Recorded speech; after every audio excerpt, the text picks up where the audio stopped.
الحمد لله رب العالمين، والصلاة والسلام على رسوله وخاتم النبيين وعلى آله الطيبين وأصحابه الطاهرين والمؤمنين والمسلمين كلهم أجمعين. أما بعد، فقد قال الله تبارك وتعالى في القرآن الكريم والفرقان المجيد: أعوذ بالله من الشيطان الرجيم، بسم الله الرحمن الرحيم. وما محمد إلا رسول قد خلت من قبله الرسل أفإن مات أو قتل انقلبتم على أعقابكم ومن ينقلب على عقبيه فلن يضر الله شيئا وسيجزي الله الشاكرين. صدق الله العلي العظيم. புகழனைத்தும் ஏக வல்லோனாகி அல்லாஹ் ஜல்லஷானுஹு தஆலா ஒருவனுக்கே உரித்தாகட்டுமாக. சாந்தியும் சமாதானமும் கண்மணி நாயகம் ரசூலே கரீம் ஸல்லல்லாஹு அலைஹி வஸல்லம் அவர்கள் மீதும், அவர்களுடைய அடிச்சுவட்டை அப்படியே பின்பற்றி வாழ்ந்த சத்திய சஹாபாக்கள் மீதும், தாபீன்கள், தபா தாபீன்கள், நாதாக்கள், ஷுஹதாக்கள், குறிப்பாக இந்த ஜும்மாவிற்கு வருகை தந்திருக்கிற நம் அனைவர்களின் மீதும் அல்லாஹினுடைய அன்பும் அருளும் என்றென்றும் நீண்டு நிலவட்டுமாக. ஆமீன். கண்ணியத்திற்குரிய அல்லாஹ் நல்லடியார்களே, இந்த ரபியுல் அவ்வல் மாதத்தை ஒட்டி பெருமானார் ஸல்லல்லாஹு அலைஹி வஸல்லம் அவர்களுடைய வரலாறுகளை குறித்து பேசப்பட்டு வருகிறது.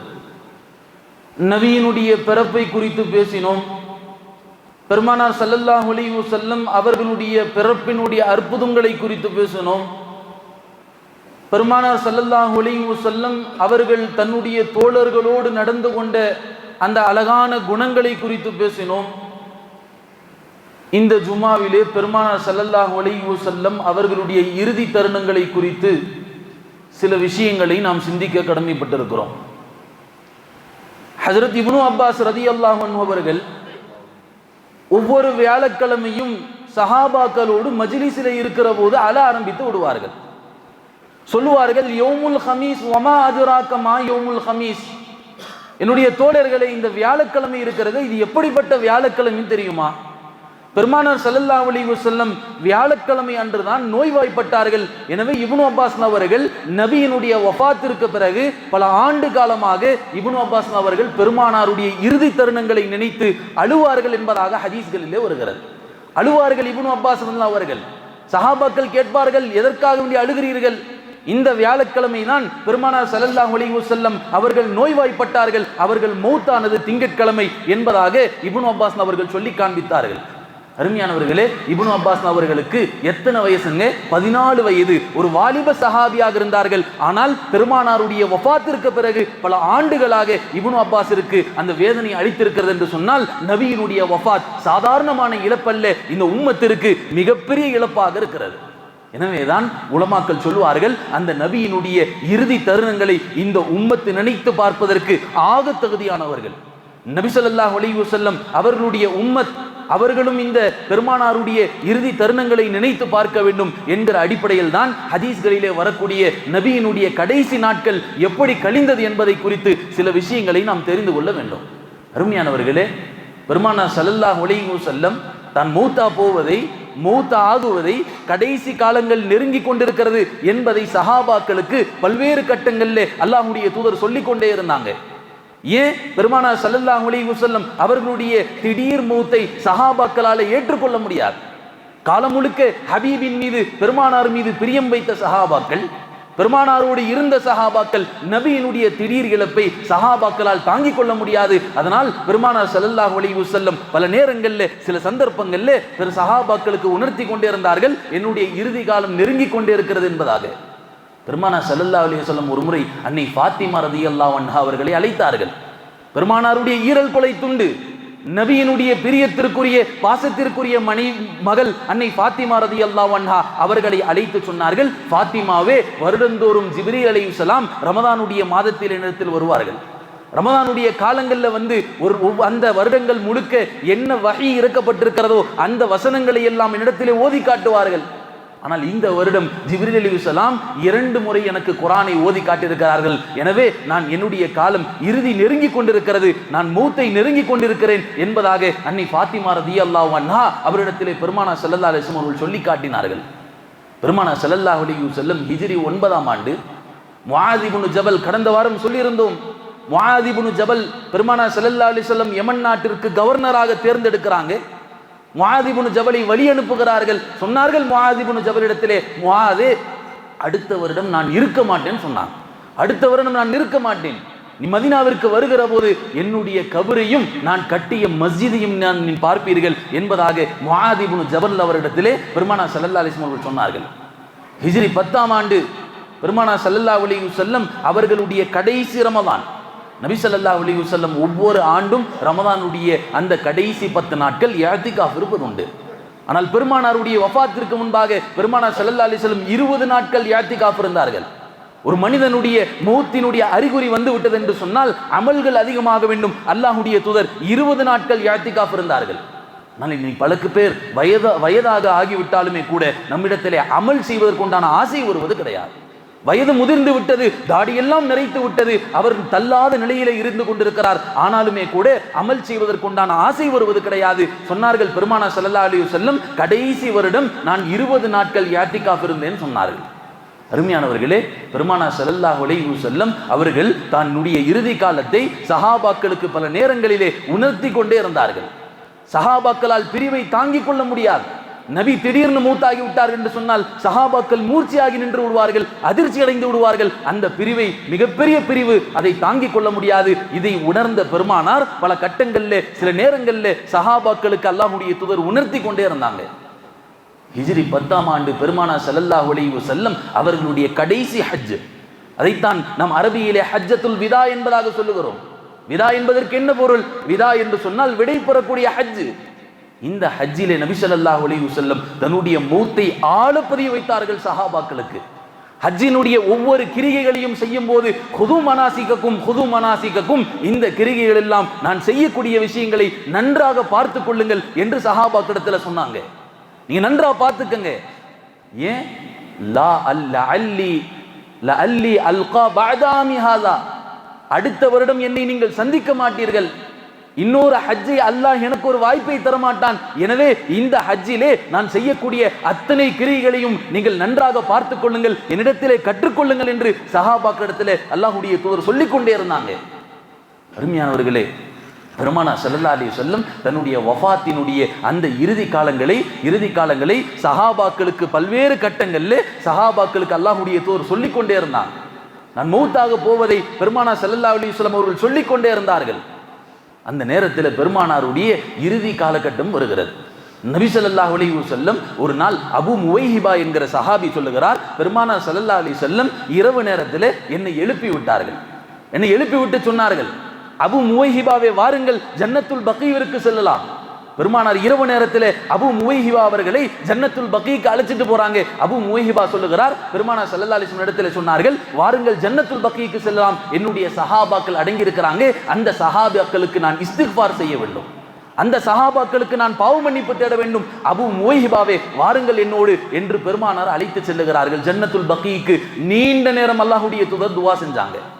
பெருமானாருடைய சஹாபாக்களுக்கு, நபியினுடைய தோழருக்கு, ஈமான் இந்த இஸ்லாத்திற்கு பல கட்டங்களில் உறுதுணையாக இருந்த சஹாபாக்கள் யாரெல்லாம் ஷஹீதாக்கப்பட்டு அந்த ஜன்னத்துல் பகீயிலே அடக்கப்பட்டிருக்கிறார்களோ அந்த சஹாபாக்களுக்கு பெருமானார் ஸல்லல்லாஹு அலைஹி வஸல்லம் நீண்ட நேரம் துஆ செஞ்சாங்க. செய்து முடித்து விட்டு அல்லாஹ்வுடைய தூதர் அபு முவைஹிபா இடத்துல வந்து சொன்னாங்க, அபு முவைஹிபாவே, அல்லாஹ் எனக்கு 2 சலுகைகளை தந்திருக்கிறான். 2 சலுகைகளை தந்திருக்கிறான். முதலாவது சொன்னார்கள், அல்லாஹ் இந்த உலகத்தினுடைய செல்வத்தினுடைய கருவூலத்தினுடைய அத்தனை சாவிகளையும் இடத்தில் கொடுத்து, நபியே உங்களுக்கு மௌத்தே கிடையாது, நீங்கள் எப்போது வேண்டுமானாலும் மௌத்தாகிக் கொள்ளலாம், நீங்கள் இந்த உலகத்திலே நீண்ட காலம் வாழலாம், கியாமத் வரைக்கும் வாழலாம் என்பதாக அல்லாஹ் நபியை பார்த்து சொன்னான். எனக்கு அல்லாஹ் இந்த சலுகையை தந்திருக்கிறான் சொன்னாங்க. இரண்டாவது சொன்னார்கள், ஒன்று நீங்கள் மௌத்தாகி அல்லாஹ்வையும் சொர்க்கத்தையும் சந்திக்க வேண்டுமா, இதையும் நீங்கள் தேர்ந்தெடுத்துக் கொள்ளலாம் என்பதாக இரண்டாவது சலுகையும் சொல்லி காண்பித்தாங்க. அபு முவைஹிபா என்கிற சஹாபி ஆர்வத்தில், யார் ரசூலுல்லாஹ் நீங்க முதலாவது சலுகையை தேர்ந்தெடுங்களேன் சொன்னார். யார் ரசூலுல்லாஹ் நீங்கள் முதலாவது சலுகையை தேர்ந்தெடுங்களேன், கியாமத் வரைக்கும் உங்களுக்கு மௌத் வர வேண்டாம், நாங்கள் மௌத்தா வரைக்கும் நீங்கள் இருக்க வேண்டும், நாங்கள் மட்டுமல்ல பின்னால் வரக்கூடிய உம்மத்து மௌத்தா வரைக்கும் நீங்கள் இருக்க வேண்டும், யார் ரசூலுல்லாஹ் நீங்கள் முதலாவது சலுகையை தேர்ந்தெடுங்களேன் என்று பெருமானிடத்திலே சொன்னபோது அல்லாஹ்வுடைய தூதர் சொன்னாங்க, அக்தர்து லிகாஅ ரப்பி வல் ஜன்னா, நான் அல்லாஹ்வுடைய சந்திப்பையும் பெருமானாருடைய சொர்க்கத்தினுடைய சந்திப்பையும் நான் தேர்ந்தெடுத்துக் கொண்டேன் என்பதாக அபு முவைஹிபா இடத்துல சொல்லி காட்டினாங்க. இந்த சம்பவம் நடக்கிறது. அடுத்த நாள் காலையில் பெருமானார் ஸல்லல்லாஹு அலைஹி வஸல்லம் அவர்களுக்கு கடுமையான காய்ச்சல், பெருமானாருக்கு கடுமையான காய்ச்சல், தலைவலியோடு கடுமையான தலைவலி. அல்லாஹ்வுடைய தூதர் வீட்டுக்கு வருகிறார்கள். அன்னை ஆயிஷாவிடத்திலே வந்து சொல்லுகிறார்கள், ஆயிஷாவே கடுமையான தலைவலிக்கிறது, ஆயிஷா கடுமையான ஜுரமாக இருக்கிறது, என்ன செய்யறதுன்னு தெரியல. பெருமானார் சொல்லுவதற்கு முன்பாக அன்னை ஆயிஷா அவர்கள் சொன்னார்கள், வாரசா வாரசா, யா ரசூலுல்லாஹ் எனக்கும் தலைவலியாக இருக்குதுன்னு சொன்னாங்க. எனக்கும் தலைவலியாக இருக்கிறது யார் ரசூலுல்லாஹ். பெருமானார் ஸல்லல்லாஹு அலைஹி வஸல்லம், ஆயிஷாவே உனக்கும் தலைவலியா, உனக்கும் தலைவலியா, ஒருவேளை நான் மூத்தாவதற்கு முன்பாக நீ மூத்தாகி விட்டால் உன்னை நானே குளிப்பாட்டுவேன், உனக்கு நானே கஃன் அணிவிப்பேன், கபரில் இறங்கி உன்னை நானே அடக்குவேன் என்று சொல்லுகிற போது அன்னை ஆயிஷா அவர்கள் சொன்னார்கள், ஓஹோ அப்படி ஒரு ஆசையா, ஒருவேளை நான் மூத்தாகி இன்னொரு பொண்டாட்டி கட்டிக்கலான்னு உங்களுக்கு ஆசையா என்று பெருமானாரை பார்த்து ஆயிஷா அவர்கள் கேலியா சொன்னாங்க. பெருமானார் ஏத்துக்கிட்டாங்க. மௌத்துடைய நேரம், பெருமானாருக்கு கடுமையான காய்ச்சல், தலைவலி, அந்த நேரத்திலும் மனைவியினுடைய கேலிக்கு இடம் கொடுத்தாங்க. இன்னைக்கு கொஞ்சம் நாம டென்ஷனோடு வீட்டுக்குள்ள நுழைகிற போது மனைவி ஏதாவது கேலியாக பேசுகிற போது அந்த மனைவியை திட்டி விடுகிறோம். இந்த நேரத்துல தான் போய் பேசுவியா நீ? பெருமானார் ஸல்லல்லாஹு அலைஹி வஸல்லம் தலைவலியோடு இருக்கிறார்கள், காய்ச்சலோடு இருக்கிறார்கள், மனைவியினுடைய கேலிக்கு இடம் கொடுத்தார்கள். அல்லாஹ்வுடைய தூதர் சிரித்து கொண்டு சொன்னாங்க, இல்ல அப்படியெல்லாம் இல்லை, எனக்கு கடுமையான தலைவலிக்கிறது ஆயிஷா அவர்களே என்பதாக சொல்லி காட்டினாங்க. பெருமானார் ஸல்லல்லாஹு அலைஹி வஸல்லம் அவர்களுக்கு அந்த வியாழக்கிழமை தான் கடுமையான தலைவலி ஏற்படுகிறது. நபி ஸல்லல்லாஹு அலைஹி வஸல்லம் அவர்களுடைய அந்த வியாழக்கிழமை தான் நோய் ஆரம்பிக்கிறது. அந்த தலைவலியும் காய்ச்சலும் தான் அல்லாஹ்வுடைய தூதருடைய சக்கராத்துக்கு காரணமாக ஆகிறது. பெருமானாரால எழுந்து வர முடியல தொழுகைக்கு. அல்லாஹ்வுடைய தூதர் எப்படி தொழுகைக்கு வந்தாங்க தெரியுமா? ஹஜ்ரத் அப்பாஸ் அவர்கள் மூலமாக, ஹஜ்ரத் அலி அவர்களுடைய மூலமாக கைத்தாங்கலாக பெருமானாருடைய கால்கள் இழுபட்ட வண்ணம் பெருமானார் முஸல்லால வந்து நின்றாங்க. உம்மத்துக்கு தொலை வைக்கணும்னு சொல்லி, சஹாபாக்களுக்கு தொலை வைக்கணும்னு சொல்லி கால்கள் கோடுபட்ட வண்ணமாக அல்லாஹ்வுடைய தூதர் வந்து நின்றாங்க. பெருமையானவர்கள், இன்னைக்கு நாம கை கால்கள் சரியாக இருந்தும் தொழுகைக்கு வருவதற்கு யோசித்துக் கொண்டிருக்கிறோம். நபி ஸல்லல்லாஹு அலைஹி வஸல்லம் கால்கள் இழுபட்டு தொழுகைக்கு வந்து அந்த தொழுகையை நிறைவேற்றி இருக்கிறார்கள் சொன்னால் அந்த தொழுகையினுடைய முக்கியத்துவத்தை இந்த உம்மத்துக்கு உணர்த்தினாங்க. பெருமானாருடைய கால்கள் இழுபட்டு வருகிறது. சஹாபாக்கள் சொல்லுகிறார்கள், அன்னராருடைய காலில் இருந்து சதை பிய்ந்து ரத்தம் மறிந்து கொண்டிருக்கிறது. அந்த நிலையில் அல்லாஹ்வுடைய தூதர் தொழுகை நிறைவேற்றினாங்க. வந்து தொழுதார்கள் பெருமானார் ஸல்லல்லாஹு அலைஹி வஸல்லம். வியாழக்கிழமை பெருமானாருக்கு நோய் வருகிறது. பெருமானார் ஸல்லல்லாஹு அலைஹி வஸல்லம் அவர்கள் கடைசியாக தொலை வைத்த தொழுகை மக்ரிபினுடைய தொழுகை. வியாழக்கிழமை மக்ரிப் பெருமானார் மஸ்ஜித் நபவியில தொலை வைக்கிறாங்க. மஸ்ஜித் நபவியில சூரத்துல் முர்சலாத்தை ஓதி தொலை வைக்கிறார்கள். சாதாரண சின்ன சூறாலாம் ஓத மாட்டாங்க. அல்லாஹ்வுடைய தூதர் தொலை வைத்தால் நீண்ட சூறாக்களை ஓதி தொலை வைப்பார்கள். பெருமானார் மக்ரிபுடைய தொழுக வைக்கிறார்கள். அதுதான் அல்லாஹ்வுடைய தூதருடைய கடைசி தொழுகை. தொலை வைக்கிறார்கள் மக்ரிபுடைய தொழுகை முர்சலாத் ஓதி. அப்போதான் அப்பாஸ் அவர்களுடைய தாயார் உம்முல் ஃபதுல் அவங்க சொல்லுவாங்க, நீங்க ஒரு நாள் அப்பாஸ் அவர்கள் தொழுகையில முர்சலாத் சூரா ஓதுறாங்க. மகனை கூட்டு சொன்னாங்க, அருமையான மகனே, நீ பெருமானாருடைய இறுதி தருணங்களை எனக்கு நினைவுக்கு கொண்டு வந்துட்டுன்னு சொன்னாங்க. பெருமானார் ஸல்லல்லாஹு அலைஹி வஸல்லம் கடைசியாக தொலை வச்சது மக்ரிப். அந்த மக்ரிபிலே முர்சலாத் ஓதினார்கள். அந்த நினைவுக்கு என் கண்முன் கொண்டு வந்து நிறுத்தி விட்டாய் என்பதாக உம்முல் ஃபதுல் அவர்கள் அப்பாஸினுடைய தாயார் சொல்லி காட்டினாங்க. பல கட்டங்களில் சஹாபாக்கள் பெருமானாருடைய இறுதி தருணங்களை நினைத்து அழுது விடுவார்கள். உம்முல் ஃபதுல் சொன்னாங்க, அப்பாஸே நீ முர்சலாத் ஓதி பெருமானாருடைய இறுதி தருணத்தை எனக்கு நினைவுக்கு கொண்டு வந்து விட்டாய், எனக்கு அழுகை வருகிறது என்பதாக சொல்லி காட்டினாங்க. அருமையானவர்களே, பெருமானார் ஸல்லல்லாஹு அலைஹி வஸல்லம் கடைசியாக தொலை வைத்த தொழுகை மக்ரிபினுடைய தொழுகை. பெருமானாருக்கு கடுமையான காய்ச்சல் வருகிறது. கடுமையான காய்ச்சல், தலைவலி. இந்த காய்ச்சல் தலைவியோடு அல்லாஹ்வுடைய தூதர், ஒரு மனிதர் விடை பெறக்கூடிய மனிதர், உலகத்தில் அடுத்த மனிதரோடு என்னென்ன காரியங்கள் எல்லாம் செய்து முடித்துக் கொள்ள வேண்டுமோ அத்தனை காரியங்களையும் அல்லாஹ்வுடைய தூதர் செஞ்சாங்க. சஹாபாக்களை ஒன்று திரட்டினாங்க. எல்லா சஹாபாக்களையும் ஒன்று திரட்டினார்கள். சில உபதேசங்களை செய்தார்கள். செய்துவிட்டு அல்லாஹ்வுடைய தூதர் சொன்னாங்க, நான் யாருக்காவது கடன் கொடுக்க வேண்டுமா, அந்த கடனை கேட்டு பெற்றுக் கொள்ளுங்கள். சஹாபாக்கள்ல ஒருத்தர் எந்திரிச்சிருந்தார், யார ரசூலுல்லாஹ் எனக்கு 3 திர்ஹம் கொடுக்கணும் யார ரசூலுல்லாஹ் என்பதாக சொன்னார். பெருமானார் கேட்டாங்க, எப்பப்பா கொடுக்கணும்? அந்த சஹாபி சொன்னார், இந்த நேரத்தில் இந்த மனிதர் வாங்க உதவிக்காக வேண்டி வந்திருந்தார், நீங்க என்கிட்ட வாங்கி கொடுத்தீங்க யார ரசூலுல்லாஹ். பெருமானார் ஸல்லல்லாஹு அலைஹி வஸல்லம் கையில் இருந்தால் மாத்திரம் கொடுப்பவர்கள் அல்ல, யாராவது கேட்டு விட்டால் கடன் வாங்கியாவது கொடுப்பவர்கள். எனவே அந்த சஹாபிட்டே கடன் வாங்கி அல்லாஹ்வுடைய தூதர் கொடுத்திருக்கிறாங்க. ஃபதுல் இப்னு அப்பாஸ் சொன்னாங்க, அப்பாஸ் அவர்களே இந்த சஹாபியினுடைய கடனை முடிச்சிருங்கன்னு சொன்னாங்க.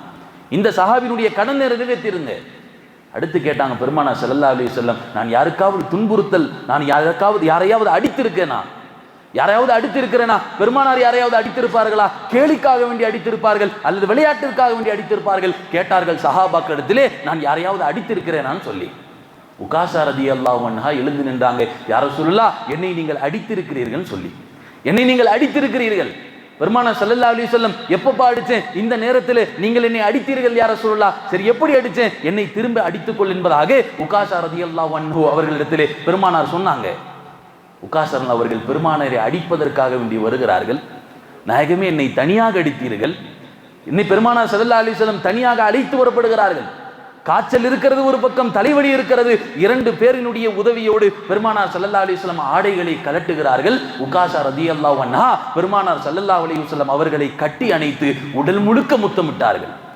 யா ரசூலுல்லாஹ் உங்களுக்கு நான் பதிலுக்கு அடி கொடுக்க வேண்டும் என்பதற்காக வரவில்லை, பதிலுக்கு பதிலாக நான் அடிக்க வேண்டும் என்பதற்காக வேண்டி வரவில்லை, மாறாக உங்கள் மேனியோடு என்னுடைய மேனி சேர வேண்டும் யா ரசூலுல்லாஹ், உங்களுடைய மேனியிலே நான் முத்தம் கொடுக்க வேண்டும் யா ரசூலுல்லாஹ் என்பதாக உகாஷா ரலியல்லாஹு அன்ஹு அவர்கள் சொன்னாங்க. பெருமானார் ஸல்லல்லாஹு அலைஹி வஸல்லம் சொன்னாங்க, உகாஷாவே, ஓ அப்படியா விஷயம்? சொன்னார்கள், என்னுடைய மேனி யாருடைய மேனியோடு சேர்ந்து விடுகிறதோ அல்லாஹ் நரகத்தை ஹராமாக்கி விடுகிறான். உகாஷாவே, உனக்கு நரகத்தை ஹராமாக்கி விட்டான்னு சொன்னாங்க. பெருமானார் ஸல்லல்லாஹு அலைஹி வஸல்லம் அவர்களை கட்டி அணைத்து நுபுவத்தினுடைய முத்திரையின் மீது முத்தமிட்டார்கள் உகாஷா. அடுத்து பெருமானார்கள் ஒரு சஹாபி எந்திரிச்சிருந்தாங்க, யா ரசூலுல்லாஹ் நான் முனாஃபிக்காக இருக்கிறேன், எனக்கு துஆ செய்யுங்க. பெருமானார் ஸல்லல்லாஹு அலைஹி வஸல்லம் அவர்கள் அந்த சஹாபிக்கு துஆ செஞ்சாங்க. இன்னொரு சஹாபி எழுந்து நின்றார், யா ரசூலுல்லாஹ் என்னுடைய உள்ளத்துல இரக்கமே இல்லை, உள்ளம் கல் நெஞ்சமாக இருக்கிறது, எனக்கு இரக்கத்திற்காக வேண்டி துஆ செய்யுங்கள் என்பதாக கேட்டார்கள். அந்த சஹாபிக்கு பெருமானார் இரக்கத்திற்காக வேண்டி துஆ செஞ்சாங்க. பெருமானார் ஸல்லல்லாஹு அலைஹி வஸல்லம் இந்த காய்ச்சலோடு தலைவலியோடு தன்னுடைய தோழர்கள் உள்ள அத்தனை விஷயங்களையும் அல்லாஹ்வுடைய தூதர் சரி செஞ்சாங்க. ஒரு மனிதர் மூத்தாகக்கூடிய நேரத்தில் சரி செய்ய வேண்டிய விஷயம் இது. மூத்தாகக்கூடிய நேரத்தில் தன்னுடைய பிள்ளைகளை அழைத்து, நான் ஏதாவது கடன் கொடுக்க வேண்டியது இருக்கிறதா, அல்லது நான் யாருக்காவது கடன் கொடுக்க வேண்டியது இருக்கிறதா என்று எல்லா விஷயங்களையும் சரி செய்து ஒரு மனிதன் மூத்தாக வேண்டும். அல்லாஹ்வுடைய தூதர் செய்து காண்பித்தார்கள். சஹாபாக்களை அழைத்து அத்தனை விஷயங்களையும் சரி செய்தார்கள். பெருமானார் ஸல்லல்லாஹு அலைஹி வஸல்லம் தன்னுடைய இறுதி தருணங்கள்ல பெருமானார் ஸல்லல்லாஹு அலைஹி வஸல்லம் அவர்களுக்கு காய்ச்சலும் ஜுரமும் அதிகமாகிறது. வியாழக்கிழமை இஷாவுடைய தொழுகைக்கு தொலை வைப்பதற்கு ஆள் இல்லை. சஹாபாக்கள் சஃப்லுகள்ல உட்கார்ந்து காத்து கொண்டிருக்கிறாங்க, இமாம் இல்லை. பெருமானார் ஸல்லல்லாஹு அலைஹி வஸல்லம் உள்ளே இருக்கிறார்கள், ஓய்வெடுத்துக் கொண்டிருக்கிறார்கள். சரி, நபி வருவார்கள் என்று சஹாபாக்கள் காத்து கொண்டே இருக்காங்க. ஆனா நேரம் தான் போகுதே தவிர பெருமானார் எழுந்துச்சு வரல. ஒரு கட்டத்தில் பெருமானார் ஸல்லல்லாஹு அலைஹி வஸல்லம் வீட்டினுடைய திரையை விலக்கி பார்க்கறாங்க. சஹாபாக்கள் அமர்ந்திருக்கிறார்கள். பெருமானார் அபூபக்கரை அழைத்தார்கள். அபூபக்கரை எனக்கு பதிலாக தொலைவைங்க. பெருமானார் ஸல்லல்லாஹு அலைஹி உடனே அன்னி ஆயிஷா ரலியல்லாஹு அன்ஹா அவர்கள் வந்தார்கள், யா ரசூலுல்லாஹ் என்னுடைய தந்தை தொலை வைப்பதா? என்னுடைய தந்தை இலகு மனம் கொண்டவர், எனவே குர்ஆன் ஓதுகிற போது அழுதுவார். அபூபக்கர் அவர்கள் குர்ஆன் ஓதுகிற போது அழுது விடுவார்கள். எனவே என் தந்தை தொலை வச்சா தெரிய வராது. ஹப்சாட்ட சொன்னாங்க, ஹப்சா அவர்களே பெருமானார்ட்ட போய் பேசுங்க, உமரை தொலை வைக்க சொல்லுங்க, உமர் அவர்களை தொலை வைக்க சொல்லுங்கள் என்பதாக. பெருமானார் ஸல்லல்லாஹு அலைஹி வஸல்லம் கடைசி நேரத்திலையும் எனக்கு சங்கடத்தை கொடுக்காதீங்க, நான் சொன்னதை செய்யுங்கன்னு சொன்னாங்க. அபூபக்கர் அவர்களை தொழுகைக்காக வேண்டி நிறுத்தினார்கள். உலமாக்கள் கிதாபுகள் எழுதுறாங்க, பெருமானாருடைய ஹயாத்திலே ஹஜ்ரத் அபூபக்கர் அவர்கள் தொலை வைத்த வக்து எத்தனை தொழுகை என்று சொன்னால் 17 வக்துகள் ஹஜ்ரத் அபூபக்கர் சித்திக் அவர்கள் தொலை வச்சாங்க. பெருமானாருடைய இறுதி தருணங்கள் அந்த காலகட்டங்களில் சனிக்கிழமை ஞாயிற்றுக்கிழமை பெருமானார் ஸல்லல்லாஹு அலைஹி வஸல்லம் அவர்களுக்கு சில நேரங்களில் உடம்பு சரியாகிறது, மீண்டும் காய்ச்சல் வருகிறது, இப்படியான நிலை இருந்து கொண்டிருக்கிறது. ஒரு நேரத்தில் பெருமானார் ஸல்லல்லாஹு அலைஹி வஸல்லம் அவர்களுக்கு கொஞ்சம் உடம்பு சரியாகி விட்டாலும் அல்லாஹ்வுடைய தூதர் உடனே எழுந்து வந்துருவாங்க. ஹதீஸ்கள்ல எத்தனை வக்து என்று பலவிதமான அறிவிப்புகள் இருக்கிறது. ஆனால் பெருமானார் ஞாயிற்றுக்கிழமை லொஹருக்கு அல்லாஹ்வுடைய தூதர் அபூபக்கர் அவர்கள் இமாமாக நின்றுட்டாங்க. தொழுகைக்காக வேண்டி தக்பீர் கட்டி விட்டார்கள். ஆனால் பெருமானார் வருவதை பார்த்து ஹஜ்ரத் அபூபக்கர் அவர்கள் கொஞ்சம் பின்னாடி போனாங்க. பெருமானார் ஸல்லல்லாஹு அலைஹி வஸல்லம் அவர்கள் செய்கனை செய்யறாங்க, அபூபக்கரை பரவாயில்ல நீங்க தொழுங்க வைங்கன்னு சொல்லி. ஆனால் அபூபக்கர் அவர்கள் யா ரசூலல்லாஹ் நான் தொழ வைக்க மாட்டேன், பெருமானாரை முன்னால் நிறுத்தினாங்க. தக்பீர் தொழுது கொண்டே இருக்கிற போது 2 இமாமாக பெருமானார் ஸல்லல்லாஹு அலைஹி வஸல்லம் நின்று தொழ வைக்கிறார்கள். ஹஜ்ரத் அபூபக்கர் அவர்கள் முத்தகப்பீராக பின்னால் நின்று தக்பீர் சொன்ன வண்ணம் எல்லா சஹாபாக்களும் தொழுது முடிக்கிறாங்க. சஹாபாக்கள்லாம் நினைச்சாங்க ஓ பெருமானாருக்கு நோய் சரியாயிருச்சு போல என்பதாக எல்லா சஹாபாக்களும் நினைச்சாங்க. ஆனால் நோய் சரியாகல. பெருமானாருக்கு இன்னும் கடுமையான நோய் வந்து விட்டது, கடுமையான காய்ச்சல் கடுமையாகி விட்டது. அல்லாஹ்வுடைய தூதர் இந்த நேரத்தில் தான் அன்னை ஆயிஷா ரலியல்லாஹு அன்ஹா துஆ செஞ்சாங்க, யா அல்லாஹ் என்னுடைய கணவருக்கு நோயை சரியாக்கிரு, என்னுடைய கணவருக்கு நோயை குணமாக்கிரு. பெருமானார் ஸல்லல்லாஹு அலைஹி வஸல்லம் இந்த துஆ கேட்ட உடனே சொன்னாங்க, ஆயிஷாவே லா இல்லை, இந்த நோய் இருக்கிறதே இது சரியாகுவது மாதிரி உள்ள நோய் அல்ல, இந்த நோய் என்னை அல்லாஹ்விடத்திலே கொண்டு சேர்க்கக்கூடிய நோய்னு சொன்னாங்க. ஜிப்ரீல வ மீகால வ இஸ்ராஃபில், இந்த நோய் ஜிப்ரீலையும் மீகாலையும் இஸ்ராஃபிலையும் சந்திக்க வைக்கக்கூடிய நோய். மஅல்லதீன அன்அம்த அலைஹிம் மினன் நபிய்யீன வ ஸித்தீகீன வ ஷுஹதாஇ ஸாலிஹீன், நல்லோர்களோடு என்னை கொண்டு சேர்க்கக்கூடிய ஒரு நோயா இருக்கிறது, இது சரியாகிற மாதிரியான நோய் அல்ல என்பதாக அல்லாஹ்வுடைய தூதர் சொன்னாங்க. பெருமானார் ஸல்லல்லாஹு அலைஹி வஸல்லம் தன்னுடைய இறுதி நேரங்களில் அல்லாஹ்வுடைய தூதர் இப்படி துஆ செஞ்சிருக்காங்க, அல்லாஹும்ம அஇன்னி அலா சக்கராத்தில் மௌத், யா அல்லாஹ் இந்த சக்கராத்தினுடைய வேதனையை விட்டும் என்னை பாதுகாப்பாயாக. அல்லாஹ்வுடைய தூதர் துஆ செஞ்சாங்க. ஒரு நபிக்கு சக்கராத்தினுடைய வேதனை இருந்தது. அந்த நபி ஸல்லல்லாஹு அலைஹி வஸல்லம் அவர்கள் அல்லாஹ்விடத்திலே யா அல்லாஹ் எனக்கு இந்த சக்கராத்தினுடைய வேதனையை விட்டும் என்னை காப்பாத்து என்பதாக அல்லாஹ்வுடைய துஆ செஞ்சாங்க. பெருமானார் ஸல்லல்லாஹு அலைஹி வஸல்லம் அவர்கள் இப்படியும் அல்லாஹ்விடத்திலே கடைசி நேரங்களில் துஆ செஞ்சாங்க, அல்லாஹும்ம ஃபிர்லி வர்ஹம்னி வ அல்ஹிக்னி அலர் ரஃபீகில் ஆலா, யா அல்லாஹ் என்னை மன்னிப்பாயாக, வர்ஹம்னி என் மீது கருணை காட்டுவாயாக, பிர் ரஃபீகில் ஆலா வ அல்ஹிக்னி பிர் ரஃபீகில் ஆலா என்னை நல்லோர்களோடு சேர்த்து வைப்பாயாக என்பதாக அல்லாஹ்விடத்தில் துஆ செஞ்சு கொண்டே இருந்தாங்க. அருமையானவர்களே, பெருமானாருடைய வாயிலிருந்து வந்த வார்த்தை அல்லாஹும்ம ஃபிர்லி. பல நேரங்களில் அல்லாஹ்வுடைய தூதர் இப்படியே தான் துஆ செஞ்சுக்கிட்டு இருப்பாங்க, யா அல்லாஹ் என்னை மன்னிப்பாயாக, என் மீது கருணை காட்டுவாயாகன்னு சொல்லி. இன்னைக்கு காலம் முழுக்க பாவம் செஞ்சு கொண்டு இருக்கக்கூடிய நம்முடைய வாயிலிருந்து ஒரு நேரத்தில் கூட நாம் அல்லாஹ் யா அல்லாஹ் என்னை மன்னிப்பாயாக என்கிற வார்த்தை வர மாட்டேங்குது. தொழுது முடிச்ச பின்னாடி எவ்வளவு வேகமா ஓடணும் தான் பார்க்கிறோம். தொழுது முடிச்ச ஒரு ஜும்மாக்கு பாருங்க, ஜும்மா முடித்த பிறகு ஒரு கூட்டமே பள்ளியிலிருந்து வெளியாகுதா இல்லையா? பெருமையானவர்களே, இதெல்லாம் அல்லாஹ்விடத்துல கேட்கணும். அல்லாஹ்விடத்துல பெருமானார் எந்த பாவம் செய்யாத அல்லாஹ்வுடைய தூதர் கேட்டாங்க, அல்லாஹும்ம ஃபிர்லி வர்ஹம்னி, யா அல்லாஹ் என்னுடைய பாவத்தை மன்னிச்சிரு, என் மீது கருணை காட்டு, வல்ஹிக்னி பிர் ரஃபீகில் ஆலா உயர்ந்த நபர்களோடு என்ன சேர்த்துருன்னு சொன்னாங்க. யாருங்க உயர்ந்த நபர்கள்? மலக்குமார்களோடு என்ன சேர்த்துரு, சொர்க்கத்தில் என்ன சேர்த்துரு, அந்த சொர்க்கத்தில் இருக்கக்கூடிய நல்ல மக்களோடு என்னை சேர்த்து விடு என்பதாக அல்லாஹ்வுடைய தூதர் துஆ செய்தார்கள். கடைசி தருணத்திலே பெருமானார் ஸல்லல்லாஹு அலைஹி வஸல்லம் அவர்கள் இவ்வாறு துஆ செஞ்சு கொண்டிருக்காங்க. நபிக்கு உடல்நிலை சரியில்லாமல் போகிறது. சஹாபாக்கள்லாம் பார்க்குறாங்க, பெருமானார் அவர்களுக்கு ரொம்ப உடல்நிலை அதிகமாக சரியில்லாமல் போய்விடுகிறது, ஜுரம் அதிகமாகி விடுகிறது, காய்ச்சல் அதிகமாகி விடுகிறது. அல்லாஹ்வுடைய தூதர் திங்கட்கிழமை காலை, பெருமானார் ஸல்லல்லாஹு அலைஹி வஸல்லம் திங்கட்கிழமை காலை லொஹாவுடைய நேரம் அல்லாஹ்வுடைய தூதர் படுத்திருக்கிறாங்க. அன்னை ஆயிஷா ரலியல்லாஹு அன்ஹா அவர்களுடைய வீட்டில் ஜிப்ரீல் அலைஹிஸ்ஸலாம் 70,000 மலக்குமார்களுடைய படையோடு வந்துட்டாங்க. நபியினுடைய ரூஹை கைப்பற்றுவதற்கு வெறும் மலக்குல் மௌத் வரல, 70,000 மலக்குகளுடைய படையோடு ஜிப்ரீல் அலைஹிஸ்ஸலாம் பெருமானாருடைய வீட்டுக்கு வந்தாங்க. பெருமானார் ஜிப்ரீல் அலைஹிஸ்ஸலாம் அவர்கள் பெருமானத்தில் கேட்டாங்க, யா ரசூலல்லாஹ் மலக்குல் மௌத் வெளியே நிற்கிறார், அனுமதி கொடுங்கன்னு சொல்லி.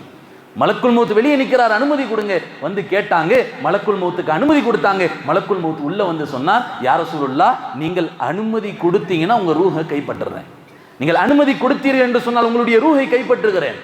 மலக்குல் மௌத் சொல்லுகிறார், முதலாக நான் அனுமதி கேட்ட ஒரு நபர்னு சொன்னா அது பெருமானார் ஸல்லல்லாஹு அலைஹி வஸல்லம் அவர்கள். என்னுடைய வாழ்க்கையில யாரிடத்திலும் நான் அனுமதி கேட்டதும் இல்லை, அனுமதி கேட்கவும் கூடாது. அல்லாஹ் என்ன நேரத்தை விதித்திருக்கிறானோ, என்ன நொடியை விதித்திருக்கிறானோ அந்த நொடியிலே ஒருத்தருடைய ரூஹை நான் புடுங்கிடுவேன். ஆனா பெருமானாருக்கு அல்லாஹ் கேட்குமாறு எனக்கு உத்தரவிட்டு இருக்கிறான்னு சொன்னாங்க. மலக்குல் மௌத் வந்து கேட்டாங்க, யா ரசூலல்லாஹ் நீங்க அனுமதி கொடுத்தீங்கன்னா உங்களுடைய ரூஹை கைப்பற்றிக் கொள்வேன் என்பதாக. பெருமானார் ஸல்லல்லாஹு அலைஹி வஸல்லம் எங்கெங்க வஃபாத்தானாங்க? அன்னை ஆயிஷா ரலியல்லாஹு அன்ஹா அவர்களுடைய மடியில படுத்திருக்கிறார்கள். மலக்குல் மௌத் வந்து விட்டார்கள். பெருமானார் பார்க்கறாங்க, மலக்குல் மௌத் எல்லாம் வந்திருக்கிறார்கள், மலக்குமார்கள் எல்லாம் வந்திருக்கிறார்கள். அல்லாஹ்வுடைய தூதர் அந்த நேரத்தில் அப்துர் ரஹ்மான் இப்னு அவுஃப் கடந்து போறார். பெருமானாருடைய வீட்டுக்கு வருகிறார் நபியை சந்திப்பதற்காக வேண்டி. அப்துர் ரஹ்மான் அவருடைய அவுஃபருடைய கையில மிஸ்வாக் இருக்கிறது. பெருமானார் பார்க்கிறாங்க, அந்த மிஸ்வாக்கை பார்க்கிறார்கள். அன்னை ஆயிஷா அவர்கள் புரிந்து கொண்டாங்க, நபி மிஸ்வாக் செய்ய ஆசைப்படுகிறார்னு சொல்லி. அப்துல் ரஹ்மான் இப்னு அவுஃப் இடத்திலே அந்த மிஸ்வாக்கை வாங்கி அன்னை ஆயிஷா அவர்கள் தன்னுடைய உமிழ் நீரால் மிருதுவாக்கி பெருமானாருடைய வாயில தேய்ச்சி விடுறாங்க. பெருமானார் ஸல்லல்லாஹு அலைஹி வஸல்லம் அவர்கள் அதோடு நபியினுடைய ரூஹ் பிரிகிறது. நபியினுடைய ரூஹ் பெறுகிறது. ஒருத்தர் மூத் ஆயிட்டாருன்னு சொன்னா உடனே அந்த மூத்து செய்தி பரவுதா இல்லையா? இன்னைக்கு செல்போன் வந்த காலங்களிலே எவ்வளவு வேகமாக இன்னாருடைய மகன் மூத்தாயிட்டார், இன்னாருடைய தாயார் மூத்தாயிட்டார், இன்னாருடைய கணவர் மூத்தாயிட்டார், எவ்வளவு வேகமாக மூத்து செய்தி பரவுகிறது. ஆனா சஹாபாக்களாலே இந்த மூத்து செய்தியை வெளியே சொல்ல முடியல. எல்லா சஹாபாக்களும் மூர்ச்சியாய் போய் நின்று இருந்தாங்க. எல்லா சஹாபாக்களும் ஆச்சரியமா இருந்தாங்க. சில சஹாபாக்களுக்கு புத்தி பேதரித்து விட்டது. ஹஸரத் உமர் அவர்களுக்கு மூளை வேலை செய்யல. சில சஹாபாக்களுக்கு உடல் பேச்சு வரல. ஹஸரத் உஸ்மான் அவர்களுக்கு பேச்சு வரல, பேச நினைக்கிறார்கள் ஆனால் பேச்சு வரல நபியினுடைய வஃபாத்தை பார்த்து. சில சஹாபாக்களுக்கு கை கால் அசையல, ஹஸரத் அலி அவர்களுக்கு கை கால் அசையல. சில சஹாபாக்கள் அன்றைக்கு நோய்வாய்ப்பட்டதுதான், அந்த நோயோடு மௌத்தான சஹாபாக்களும் உண்டு. அப்துல்லாஹ் இப்னு உனைஸ் அவர்கள் அந்த நோய் வாய்ப்பட்டதோடு அன்னை பெருமானாருடைய வஃபாத்தை கேட்டு உடல் சரியில்லாம போய் அப்படியே மௌத்தான சஹாபி அப்துல்லாஹ் இப்னு உனைஸ். அருமையானவர்களே, பெருமானாருடைய வஃபாத்து செய்தியே யாராலையும் சொல்ல முடியல. எல்லா சஹாபாக்களும் திகைத்து போயிருக்கிறாங்க நபி ஸல்லல்லாஹு அலைஹி வஸல்லம் அவர்கள் வஃபாத் ஆனதை பார்த்து.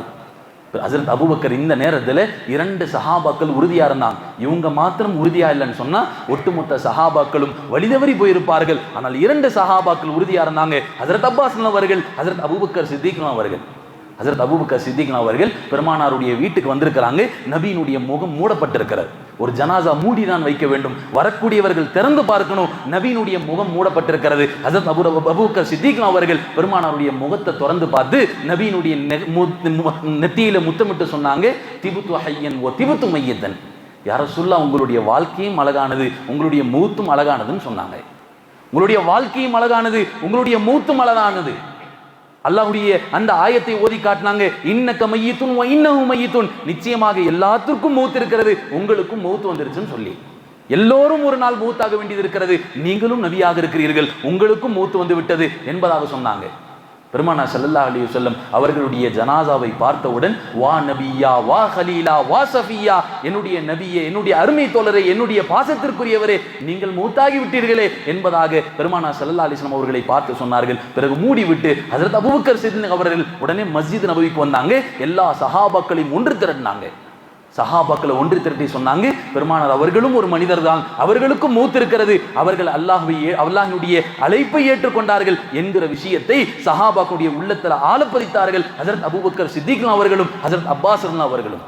அருமையானவர்களே, பெருமானார் ஸல்லல்லாஹு அலைஹி வஸல்லம் அவர்களுடைய ஜனாசாவினுடைய வேலைகள் எல்லாம் நடந்து கொண்டிருக்கிறது. நபியை அடக்கணும், ஜனாசாவினுடைய வேலைகள் நடந்து கொண்டிருக்கிறது.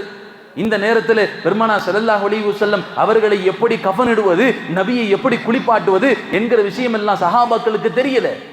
அந்த நேரத்தில் வானத்திலிருந்து ஒவ்வொரு அசரி வருகிறது. பெருமானாருடைய குளிப்பாட்டுகிற போது நபியினுடைய ஆடையை நீங்கள் கலற்றக்கூடாது, பெருமானாரை அடக்குகிற போது இப்படி கஃன் செய்ய வேண்டும், நபியை இப்படி கபர் தோண்டி இந்த விதத்தில் அடக்க வேண்டும் என்கிற ஒவ்வொரு செய்தியும் வானத்திலிருந்து அசரிகள் சொல்லிக் கொண்டே இருக்கிறார்கள். அந்த விஷயங்களை கேட்டு சஹாபாக்கள் பெருமானாரை அடக்குனாங்க. நபி ஸல்லல்லாஹு அலைஹி வஸல்லம் அவர்கள் வஃபாத்தானது திங்கட்கிழமை, ஆனால் அடக்கப்பட்டது புதன்கிழமை. நம்முடைய உடல் வேண்டுமானாலும் அழுகி போய்விடும், நாற்றம் அடித்து விடும், ஆனால் பெருமானாருடைய உடல் அல்ல, அப்படி அல்ல. பெருமானார் ஸல்லல்லாஹு அலைஹி வஸல்லம் அவருடைய உடல் இருக்கிறது, இது நறுமணமான உடல். நீங்க பார்க்குறீங்களா இல்லையா? உம்ராவுக்கு போயிருக்கக்கூடியவர்கள், மதீனாவிற்கு ஜியாரத்து செய்கிறவர்கள், ரவுதாவில் நிற்கிற போது அங்கிருந்து வரக்கூடிய நறுமணம் இருக்கிறது, நபியினுடைய உடல் அழுகக்கூடிய உடல் அல்ல. அல்லாஹ் நபிக்கு இப்படி ஒரு அற்புதத்தை கொடுத்திருந்தான். அல்லாஹ் அவர்களுடைய உடல் நறுமணமான உடல், அதிலிருந்து சாதாரணமாக கெடக்கூடிய உடல் அல்ல. இப்போ பெருமானார் ஸல்லல்லாஹு அலைஹி வஸல்லம் அடக்கப்பட்டது புதன்கிழமை நள்ளிரவில். பெருமானார் ஸல்லல்லாஹு அலைஹி வஸல்லம் அவர்களுக்காக வேண்டி குழி தோண்டுகிறார்கள். அக்காலத்தில் குழி தோண்டுகிற முறை 2 விதமான முறையாக இருந்தது. ஒன்று லஹ்துன்னு சொல்லுவாங்க, லஹ்துன்னு சொன்னா இப்படி இருக்கும். இன்னொன்று இன்றைக்கு நாம ஷக்குன்னு சொல்லுவாங்க. இப்போ நாம தோண்டி வைக்கிற மாதிரியான குழி. மக்கா வாசிகள் ஷக்கு என்கிற குழியை தோண்டுவாங்க, மதீனா வாசிகள் லஹது என்கிற குழியை தோண்டுவாங்க. அப்ப பெருமானாரை எப்படி குழி தோண்டி அடக்கிறதுன்னு தெரியல. ஹஸரத் அபூபக்கர் சித்திக் அவர்கள் மக்கால ஒரு ஆளையும் அனுப்புனாங்க, மதீனாவில் உள்ள ஒரு ஆளையும் கூப்பிட அனுப்புனாங்க. ஆனா மக்காவில் உள்ள ஆள் குழி தோண்டக்கூடிய ஆள் இல்லாம போயிட்டார். அல்லாஹ்விடத்தில் துவா செஞ்சாங்க, யா அல்லாஹ், நீ பெருமானாருக்கு லஹ்து என்கிற குழியை தான் நீ நாடி இருக்கிறாய் என்று சொல்லி அந்த லஹ்து என்கிற குழியை தோண்டினாங்க. பெருமானார் ஸல்லல்லாஹு அலைஹி வஸல்லம் அவருடைய குடும்பத்தார்கள் யார் உள்ளே இறங்கினார்கள் என்று பலவிதமான அபிப்பிராயங்கள் இருக்கிறது, பலவிதமான கருத்துக்கள் இருக்கிறது. நபியினுடைய குடும்பத்தார்கள் இறங்கினாங்க, இறங்கி பெருமானார் ஸல்லல்லாஹு அலைஹி வஸல்லம் அவர்களை அடக்கினார்கள். அருமையானவர்களே, எல்லா சஹாபாக்களும் ஆச்சரியப்பட்டு போனாங்க. எல்லா சஹாபாக்கள் அவர்கள் அதிர்ந்து போனார்கள். நபிக்கு வஃபாத் என்கிற செய்தியை சஹாபாக்களால் தாங்கிக் கொள்ள முடியல. எப்படிங்க தாங்கிக் கொள்ள முடியும்? காலம் முழுக்க இருந்த நபி ஆச்சே, நபியின் மீது எவ்வளவு பிரியம். நபி ஒரு எச்சில் துப்புவதற்கு கூட சஹாபாக்கள் விட மாட்டாங்க. எங்களுடைய உடலிலே எத்தனை முற்கள் வேண்டுமானாலும் குற்றிக் கொள்ளலாம், ஆனால் எங்களுடைய நபியினுடைய மேனியிலே ஒரு முள் குத்துவதற்கு கூட நாங்கள் விரும்ப மாட்டோம் என்று சொன்ன சஹாபாக்கள் நபியினுடைய பிரியத்தை தாங்க முடியுமா? நபியினுடைய பிரிவை தாங்குவார்களா? பெருமானார் அவர்கள் வஃபாத்தான போது சஹாபாக்களால் தாங்க முடியல. அந்த நிலையில சஹாபாக்களை அடக்கிட்டு வந்தான். அருமையானவர்களே, அன்னை ஃபாத்திமா ரலியல்லாஹு அன்ஹா பெருமானார் ஸல்லல்லாஹு அலைஹி வஸல்லம் அவர்களை அடக்கி விட்டு வருகிறார்கள். அனஸை பார்த்து கேட்டாங்க, அனஸே, அந்த நபியின் மீது மண்ணு போடுவதற்கு எப்படி மனசு வந்ததுன்னு கேட்டாங்க. அந்த நபியின் மீது மண்ணை போடுவதற்கு எப்படி மனசு வந்தது? அனஸே, உன்னை காலம் முழுக்க நீ நபியோடு இருந்திருக்கிறாய், நபி ஸல்லல்லாஹு அலைஹி வஸல்லம் அவர்களுக்கு பணிவிடை செய்திருக்கிறாய், ஒரு நாள் கூட சீ என்று சொல்லாத அந்த மாநபியின் மீது மண்ணை போடுவதற்கு எப்படி மனசு வந்தது அனஸே என்பதாக அன்னை ஃபாத்திமா ரலியல்லாஹு அன்ஹா அவர்கள் கேட்டாங்க. ஃபாத்திமா ரலியல்லாஹு அன்ஹா அனஸ் சொன்னாங்க, என்னுடைய அருமை தாயே, பெருமானார் ஸல்லல்லாஹு அலைஹி வஸல்லம் இந்த மதீனாவுக்கு வருவதற்கு முன்பாக எங்களுடைய உள்ளங்கள் எல்லாம் இருண்டு போயிருந்தது. ஆனால் மாநபி அவர்கள் எப்போது மதீனாவுக்கு கால் எடுத்து வைத்தார்களோ உள்ளங்கள் பிரகாசமாகி விட்டது, நூறாகி விட்டது. எங்களுடைய உள்ளங்களை அல்லாஹ் பிரகாசமாக்கிட்டான். ஆனால் நபி எப்போது வஃபாத் ஆகிவிட்டார்களோ எங்களுடைய உள்ளங்கள் மீண்டும் இருண்டு விட்டது, இருள் சூழ்ந்து விட்டது. அதனால் நாங்கள் பெருமானாரை அடக்கி விட்டு வந்தோம் என்பதாக சொன்னாங்க. அருமையானவர்களே, நபியினுடைய பிரிவை சஹாபாக்கள் பல நேரங்களில் பல கட்டங்களில் நினைத்து பார்த்து அழுது கொண்டிருப்பார்கள். சஹாபாக்கள் மஜ்லிஸ்களில் சொல்லி கொண்டிருப்பாங்க, பெருமானாருடைய கடைசி நாட்கள் இப்படி இருந்தது, நபியினுடைய கடைசி தருணங்கள் இப்படி இருந்தது, சஹாபாக்களுக்கு சொல்லி கொண்டே இருப்பாங்க. இந்த ரபீனுடைய மாதத்தில் நபியினுடைய வரலாறுகளை குறித்து பேசுவது வெறுமனே காதுல வாங்கிட்டு விடுற ஆட்களாக இருக்கக்கூடாது. இந்த காதல வாங்க நபியினுடைய வரலாறுகளை கேட்டோம், அந்த நபி செய்த தியாகங்களை கேட்டோம், அந்த நபி செஞ்ச நற்குணங்களை கேட்டோம். இது காதல வாங்கிட்டு விடுற விஷயம் அல்ல, மௌத்து வரைக்கும் அமல் செய்ய வேண்டிய விஷயம். கியாமத் வரைக்கும் நீங்கள் மௌத் ஆகுவது வரைக்கும் அமல் செய்கிற விஷயம்.